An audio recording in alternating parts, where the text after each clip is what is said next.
The other areas that we'd like to talk about today then is people, excuse me, from the hospitalization standpoint.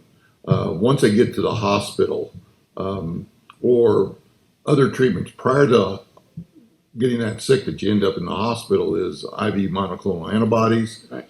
And then remdesivir is given outpatient now or not? No, not to my knowledge, but I wanted to update the viewers on this. The monoclonal antibodies are still effective, and the featured one now is Regeneron. It's a combination of two monoclonal antibodies. It can be given as an outpatient. It's in most emergency rooms, big urgent care centers, some senior homes.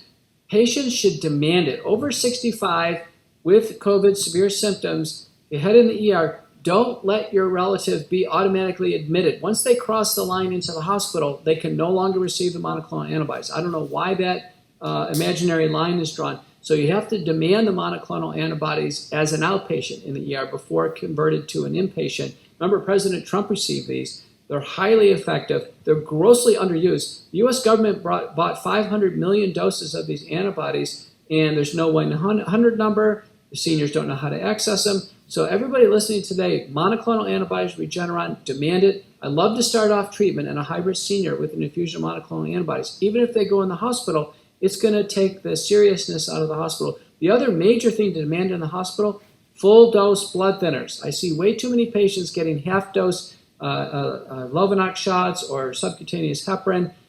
They're getting ineffective anticoagulation. They need full-dose anticoagulation. When the oxygen saturation drops, that's not the virus.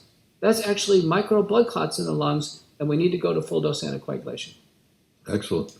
So request the monoclonal antibodies. That can be given up to 10 days after your first symptom. Right. So it's important that you stay on top of monitoring yourself, making sure you have, if you're having respiratory problems, you have an oximeter to measure your oxygen saturation.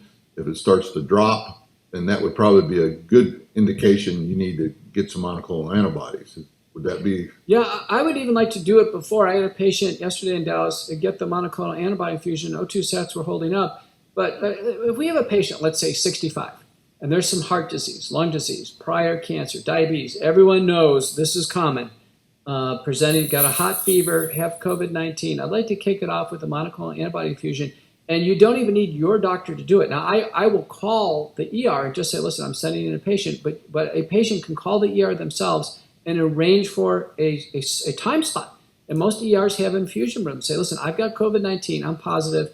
I'm over 65. I've got these problems. The ER doctor will actually give the order to get the monoclonal antibody infusion. As you know, the key is just to infuse it slow, over an hour, and then an hour of recovery, and then go home.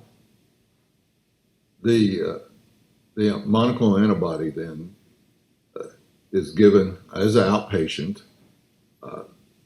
The individual can request it, as you were saying, from the ER.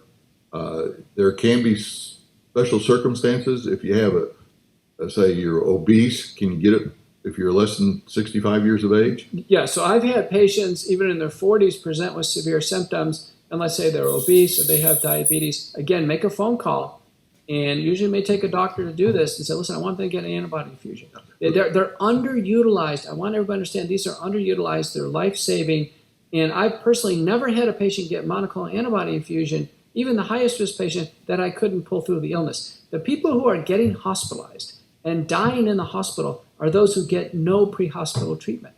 And we have to change that. They need pre-hospital care.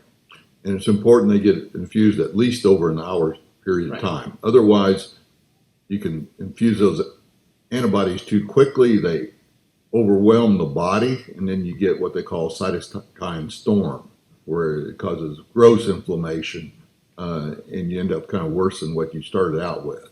Right. So it's important with that. What about plasma, enriched plasma? Originally, they were collecting plasma from COVID patients and then infusing that into people. Is that still available? No, unfortunately now convalescent plasma is being phased out. And part of this is because of mass vaccination. They weren't segregating the vaccinated or unvaccinated as they donated blood. So it turns out that the COVID recovered individuals have rich antibodies. They probably have thousands and thousands of antibodies, thousands of T cell changes. The vaccinated individuals have a much smaller library of antibodies, and it's not enough to actually use as convalescent plasma. And since the blood banks didn't segregate patients appropriately, we've lost that opportunity now for convalescent plasma. So it's largely not offered. Once somebody's in the hospital, remdesivir can be given. It's given over 5 days. It has some liver toxicity. The doctors need to watch on this. If there's still some active viral replication, remdesivir can have some benefit. Typically, there's still a fever. But we like to see patients on full dose Lovenox. They receive corticosteroids. The lead one is dexamethasone. But I can tell you, Solumedrol or prednisone work just as well. I think those other steroids are beneficial. Patients should get full dose aspirin, 325 milligrams. And then there's additional drugs. There's tocilizumab, which is an IV infusion against interleukin 6. There is an AstraZeneca monoclonal antibody that can be used post-admission in a randomized clinical trial.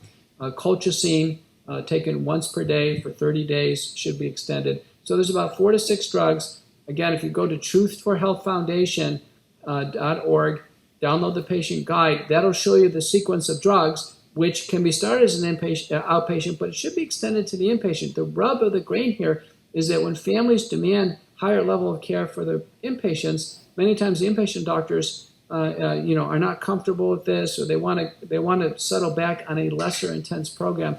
My experience is when the medical therapy is less intense in the hospital, that's when bad things happen.